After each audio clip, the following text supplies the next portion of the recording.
Bienvenidos a través de la Biblia con Les Feldick, una caminata de 30 minutos a través de las Escrituras, enseñando verdades bíblicas profundas que cambian la vida de las personas. Ahora, aquí está su presentador, Les Feldick.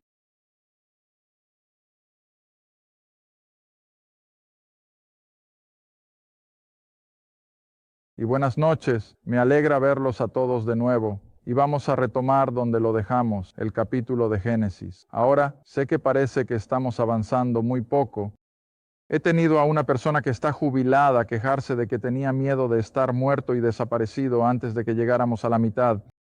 Pero, sin embargo, siempre recuerda que una vez que pasemos por Génesis y Éxodo, entonces avanzaremos bastante bien y estaremos en el Nuevo Testamento antes de que te des cuenta, pero siempre he sentido que Génesis y Éxodo son tan fundamentales para todo lo demás, que vale la pena tomarse el tiempo necesario para obtener una buena comprensión de ellos.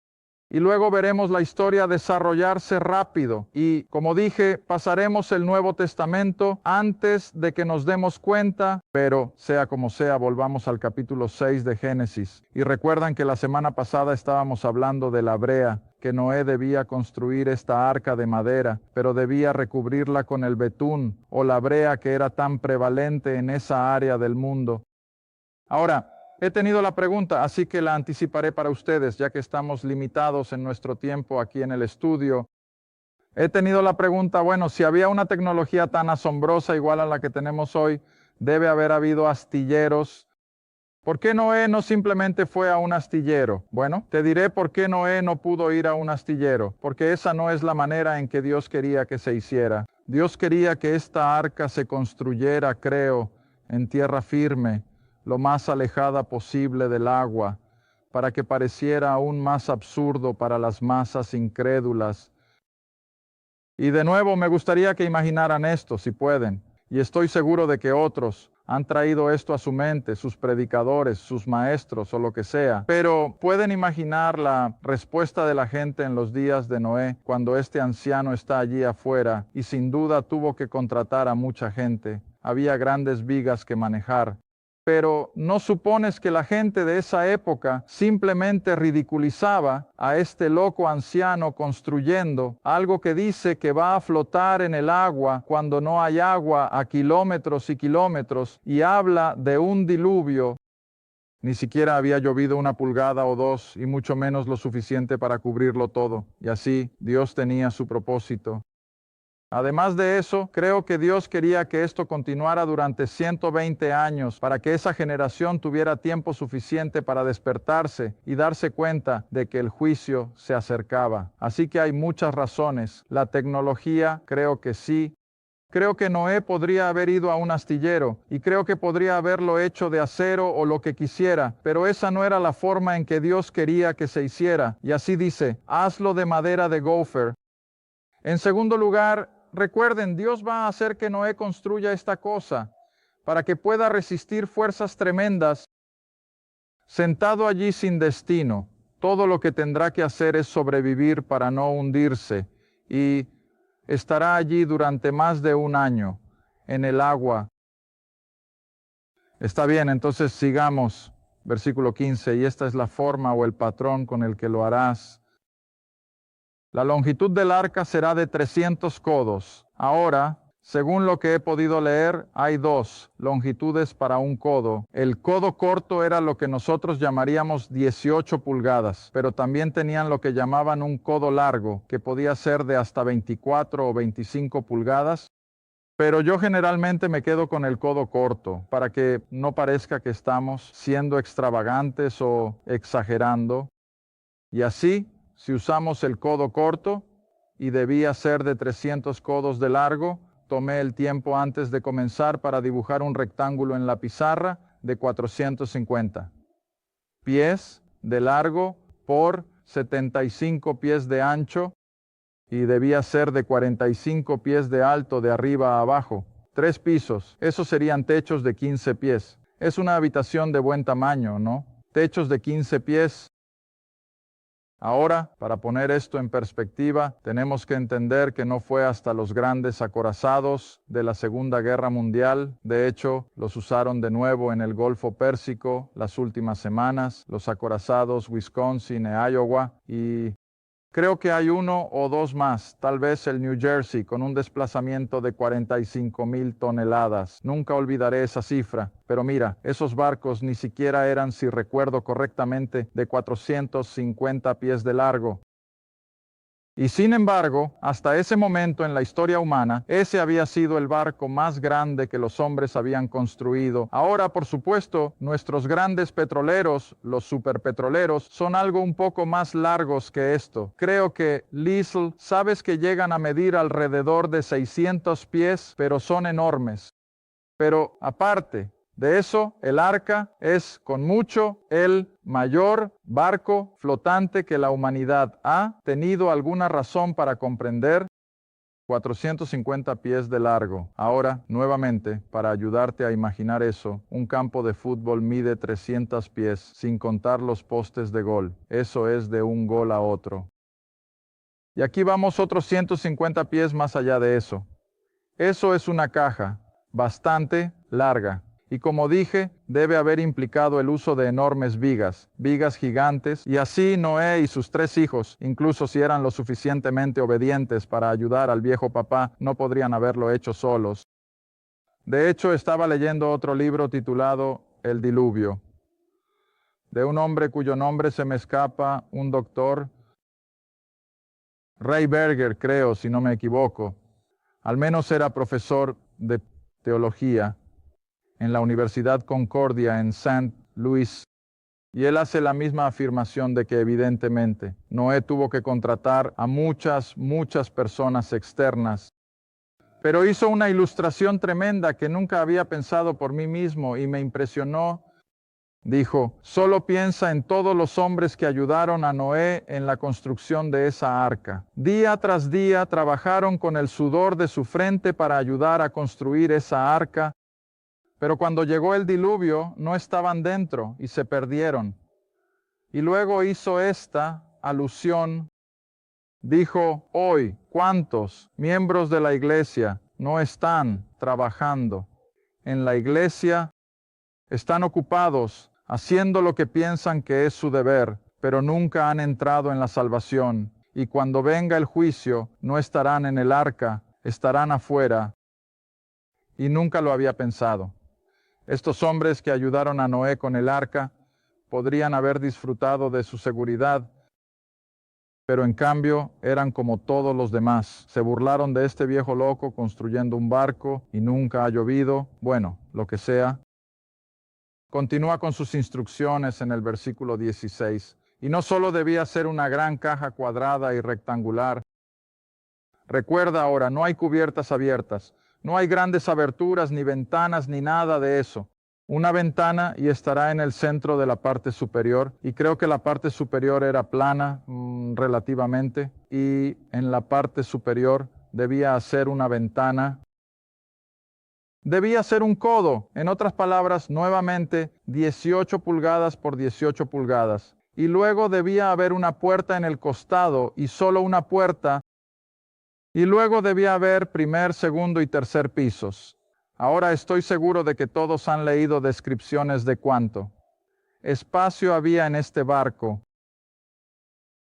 Todo lo que tienes que hacer es leer algunos buenos artículos sobre el arca de Noé, y estoy seguro de que puedes encontrarlos en cualquier buena biblioteca, pero leí una ilustración que ciertamente me impresionó, porque recuerdo que cuando era joven solía enviar ganado de Montana a Iowa en vagones de carga. Y un vagón de carga es un vehículo de buen tamaño. Este arca, una persona se refirió a ella, como teniendo tanto espacio como 1000 vagones de ganado, y no podemos imaginar eso. Un tren de 100 vagones es bastante grande. De hecho, la otra noche simplemente vi pasar un tren de carbón, un tren de 100 vagones de carbón, y ese es un tren largo, pero imagina 1000 de ellos. Y esa es la cantidad de espacio que había en esta arca. Simplemente está más allá de nuestra comprensión. Y por esta razón, Dios no estaba limitado por el espacio en el arca. En segundo lugar, me gusta recordar a las personas que en ninguna parte de las Escrituras dice que todos estos animales eran maduros. En otras palabras, cuando Noé trajo 2 elefantes, no hay nada que diga que no podrían haber sido un par de elefantes bebés, porque Dios no tenía prisa por hacer que se reprodujeran dentro del próximo año después de salir del arca, siempre y cuando hubiera una pareja en crecimiento. Así que creo que también podemos tener en cuenta que, sin duda, muchas de estas parejas de los animales más grandes probablemente entraron siendo muy jóvenes, y no demandarían mucho espacio, ni tampoco requerían una gran cantidad de alimento.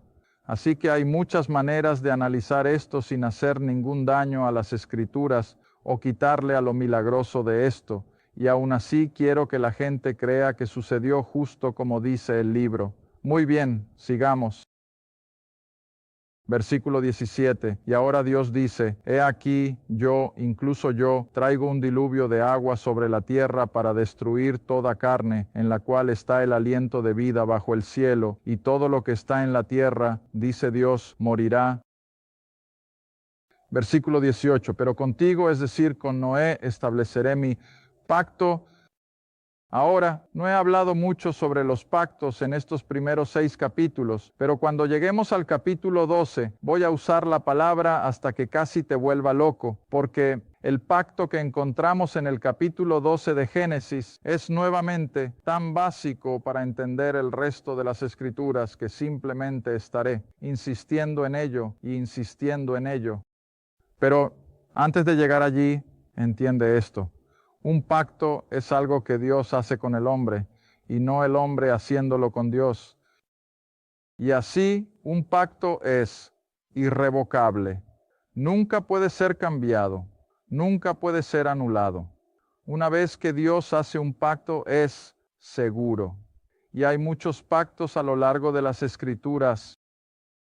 Uno de ellos, por supuesto, es el que le va a dar a Noé y lo llamamos el pacto noéico. Y es que Dios nunca más destruirá la tierra con un diluvio. Y usó el arco iris como la señal de ese pacto. Recuerda, Dios hizo el pacto, no Noé. Y así podemos estar seguros de que esta tierra nunca será destruida por un diluvio. Será destruida por fuego, pero no por un diluvio. Muy bien, sigamos entonces. Versículo 18 de nuevo. Y entrarás en el arca, tú y tus hijos, tu esposa, las esposas de tus hijos contigo, y de toda criatura viviente de toda carne. Ahora, eso no significa cada especie o cada subespecie, sino que significa uno de cada uno de los componentes principales de una especie. Ahora, sabemos que hay todo tipo de caballos, por ejemplo, tienes el pony de Shetland, y tienes el gran caballo de tiro, y tienes el caballo de carrera, y tienes el caballo de placer, tienes el caballo cuartero. Ahora todos esos están dentro de la especie del caballo. Ahora no tenía que tener cada uno de esos representados, pero tenía que haber un par de caballos. Y de ese par entonces, por supuesto, todo vino de él después del diluvio. De la misma manera, con todas las otras especies principales, llegó un par de cada una. Todo al arca.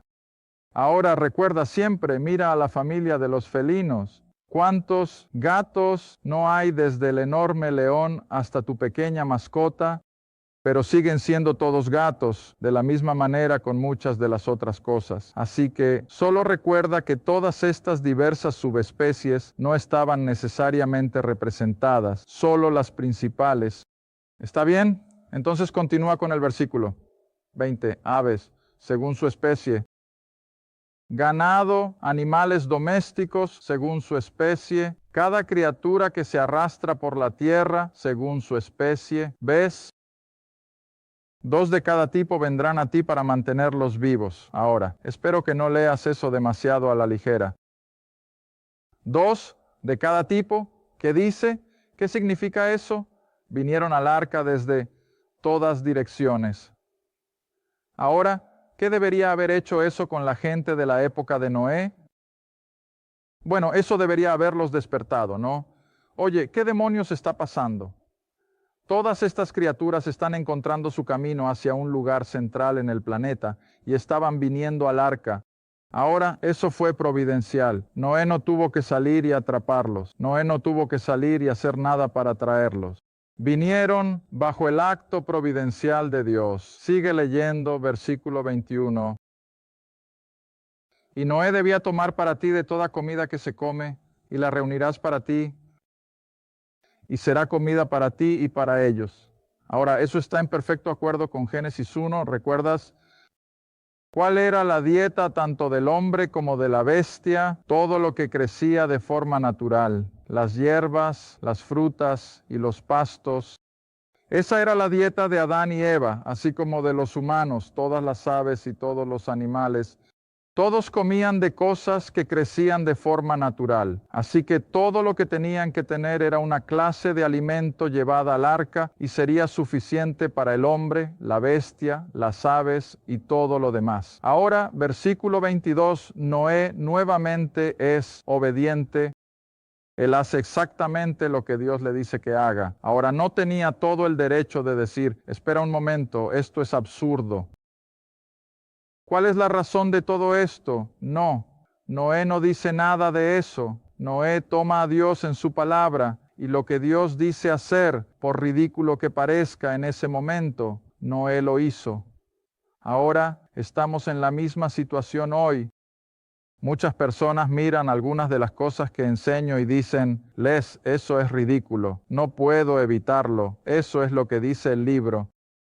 De hecho, estuve en una conversación telefónica esta mañana con un caballero en otra parte del país y esto surgió sobre mantenerse firme en la palabra de Dios. Y solo dije, bueno, mira, sé que hay algunas personas que no creerán nada a menos que su denominación particular o su iglesia particular diga que esto es así.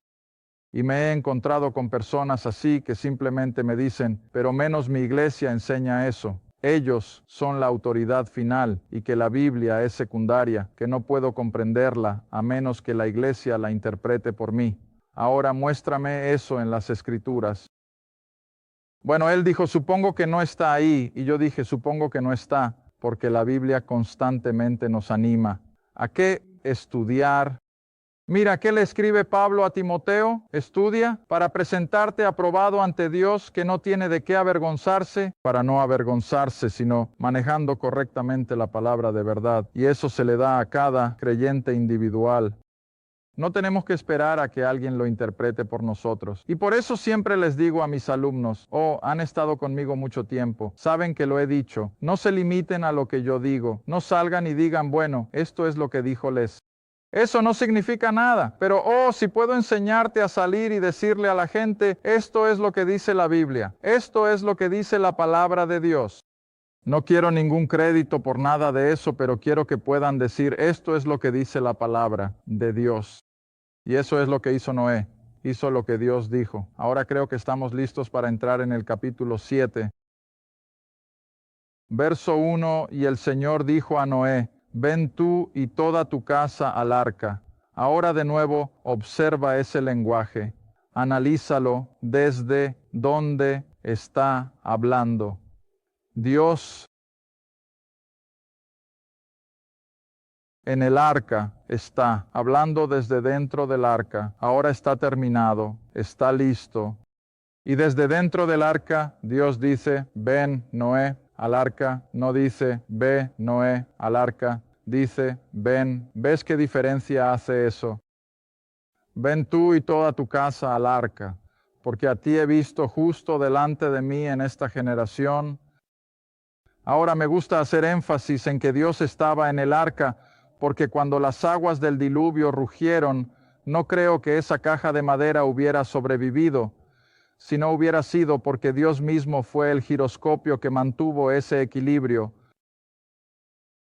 Recuerda, cuando Jesús estaba aquí en la tierra, estaban cruzando el mar de Galilea. Y si conoces el entorno del mar de Galilea, está justo al pie de los altos del Golán, y es un mar poco profundo. Y el agua poco profunda tiene la tendencia de que cuando viene el viento, se agita rápido. El agua profunda no se agita fácil, pero el agua poco profunda tendrá grandes olas.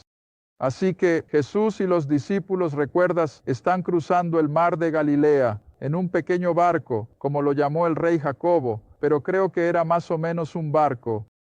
pero creo que era un barco lo suficientemente grande como para tener una cubierta y un nivel inferior. Pero ¿qué pasó cuando estaban a mitad de camino cruzando el mar de Galilea? Oh, una tremenda tormenta. Y los discípulos se pusieron muy nerviosos y temerosos. ¿Dónde estaba el Señor? Abajo, durmiendo. ¿Crees que ese barco se habría hundido alguna vez? Nunca. No mientras Él estuviera allí. Pero mira, los discípulos nuevamente no sabían eso. No tenían suficiente fe para darse cuenta de eso. Pero siempre recuerda que ese pequeño barco nunca se habría hundido. Y de la misma manera aquí con el arca. Y era Dios el Hijo, quien quiera que estuviera implícito en Dios aquí, como parte de todo lo relacionado con la humanidad. Recuerda, te mostré eso en el capítulo 4 de Génesis. Y así, Dios el Hijo invita a Noé a entrar en el arca, y él se convierte en el giroscopio. Él es el poder estabilizador que va a mantener esta viejita caja durante todos los terribles días de ese diluvio. Ahora, versículo 2, él dijo, de cada bestia limpia tomarás para ti no de 2 en 2, sino de ¿qué? 7. Ahora es algo interesante que aquí en Génesis se nos hace conscientes de las bestias limpias, pero no sabemos cuáles son hasta que llegamos a la ley de Moisés, y allí se estipula que una bestia limpia es algo que tiene el casco partido, tiene 2 estómagos, y así sucesivamente, y cualquier cosa que no tuviera esas cualificaciones no podía ser utilizada sacrificialmente. Ahora las bestias limpias aquí eran el mismo tipo de bestias, y creo que solo se suponía que debía haber 10 de esos tipos de bestias, si recuerdo correctamente, y debían traer 7 de ellas. Sí, Éxodo enumera 10 bestias limpias y trajeron 70 animales llevaron a bordo del arca para ser utilizados más tarde para ¿qué? Sacrificio. Y por lo tanto tenía que haber más de 2. Si sacrificaban uno, habrían detenido la genealogía de esa especie. Así que ahora traen 7 de las especies sacrificiales para dejar pares y perpetuar la especie. Así que estaban trayendo el macho y la hembra. Y al continuar leyendo en el versículo 2, de las bestias que no son limpias, debían entrar de 2 en 2, el macho y la hembra. Versículo 3, de las aves también del aire, de 7 en 7, porque van a usar estas para sacrificio, el macho y la hembra, para mantener la semilla viva sobre la faz de toda la tierra. Ahora el versículo 4, porque aún quedan 7 días. Ahora recuerda, todo está listo. Todo está en el arca. Los animales están dentro, las aves están dentro, el alimento está dentro, Noé está dentro y el Señor está allí. Pero Él dice, ¿qué? Voy a esperar 7 días. ¿Qué son estos 7 días? 7 días de gracia. ¿Qué le está dando Dios a la raza humana la oportunidad de hacer? Oh, todavía pueden entrar en el arca, la puerta está abierta, todo está listo ahora para que caiga el juicio catastrófico. Pero Dios dice, les voy a dar 7 días más. Sé que demasiadas personas piensan en Dios como alguien allá arriba, como algún tipo de augurio que solo está esperando para atacar a la gente.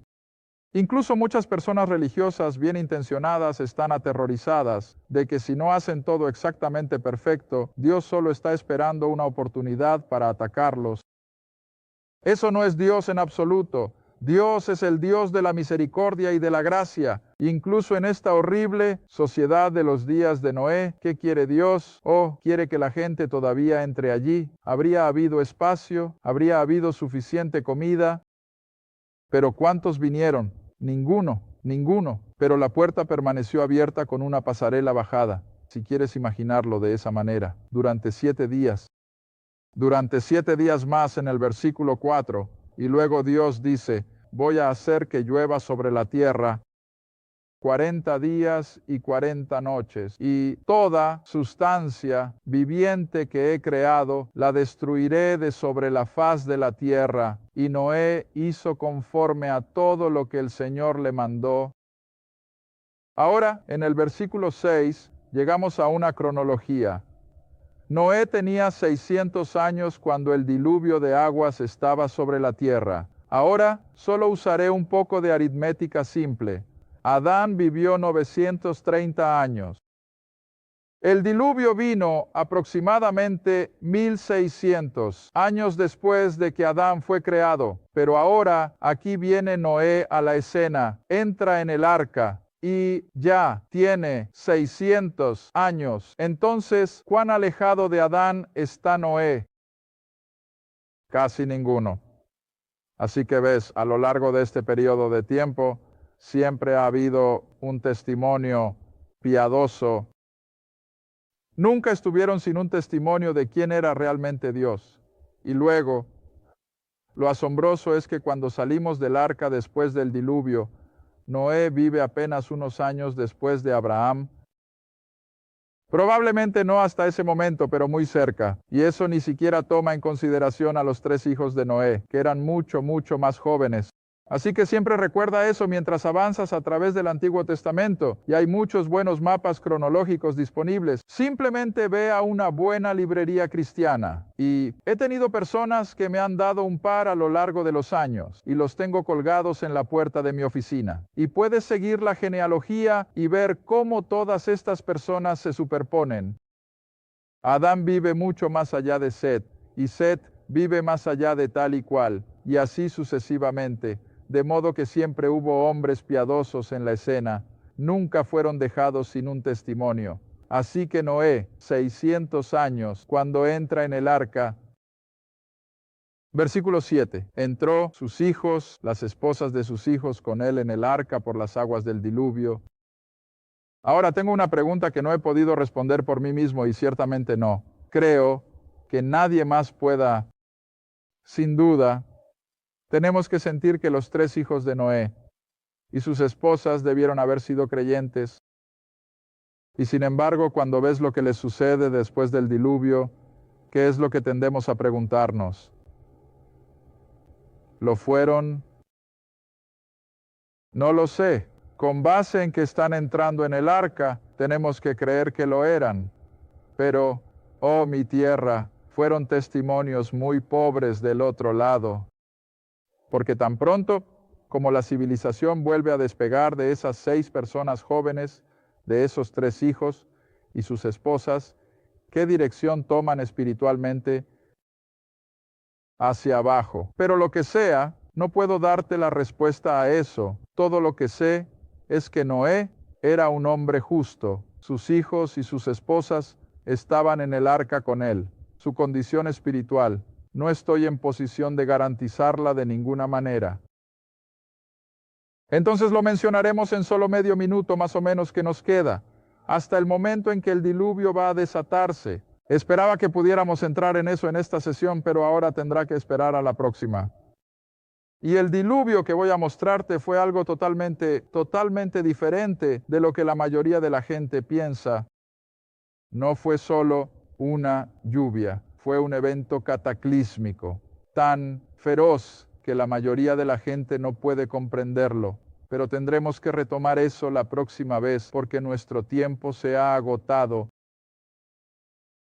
Gracias por ver A Través de la Biblia con Les Felding. A Través de la Biblia es un ministerio apoyado por socios. Si este programa ha sido de ayuda para tu estudio de las Escrituras y te gustaría que otros disfrutaran de la enseñanza, tu apoyo sería muy apreciado. Escríbenos a Les Felding Ministries, Ruta 1, Caja 760, Quinta, Oklahoma, 74552. O llama al 1-800-369-7856.